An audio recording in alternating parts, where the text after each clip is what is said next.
We're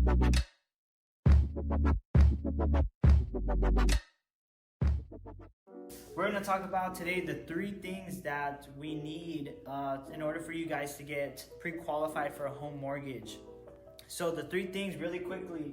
Number 1, income. The minimum income that we're looking towards for you guys to get to is up to $85,000, and that's a combined income. For home prices here in LA, that's about the minimum income that we're seeing that people are getting qualified for home purchases. Anything upwards, you can get qualified for a higher home purchase. The other thing is your debt to income ratio. So we want those monthly debt payments to be about a third. Some people can get it done for a little bit higher, but just to be on the safe side, you want to do it about a third or 33% of what your income is monthly. Your debt should be about a third of that.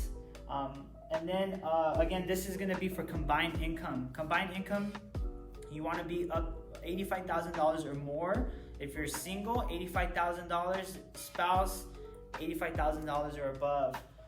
Also, there's people who have irregular income. So let's say you have a business, let's say you get paid in lump sums not so often. So we have programs that are available for people who we can use your bank statements instead of just regular pay stubs. So if as long as you can prove that that's your income based off the taxes and also the bank statements, we can offer loans with those things as well.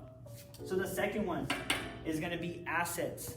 So on assets, there's a few things that we look for people that are going to be putting money down on a home purchase. Is mainly what it is.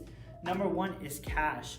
So if you have cash in the bank, you got to need at least some money to put down, the 3.5% or more for the deposit.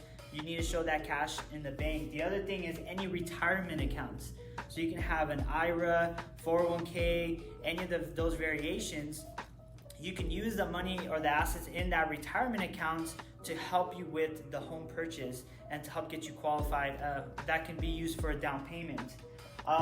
Also, we want to see if you own any other properties, any rental properties that you're maybe paying a mortgage on, or properties that are paid off completely. Those are things that we look for also when we're going to qualify you for a home purchase.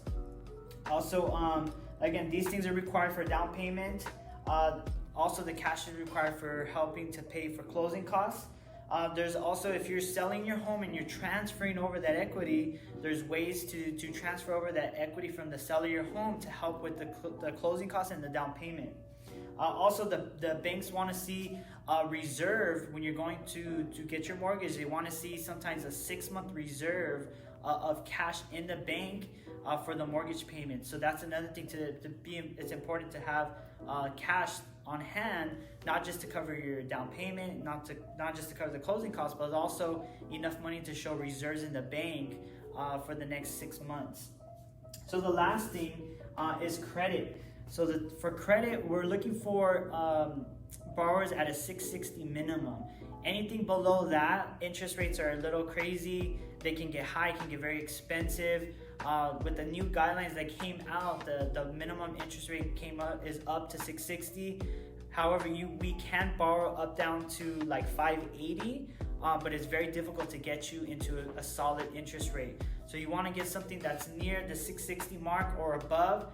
700 or above is the best and is what's ideal. So again, that's all we have for the 3 things that you guys need to qualify for a home purchase. Let me know what you guys want to talk about next week.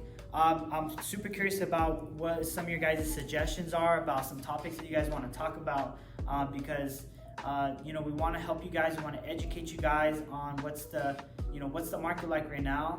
What is the best decisions to make?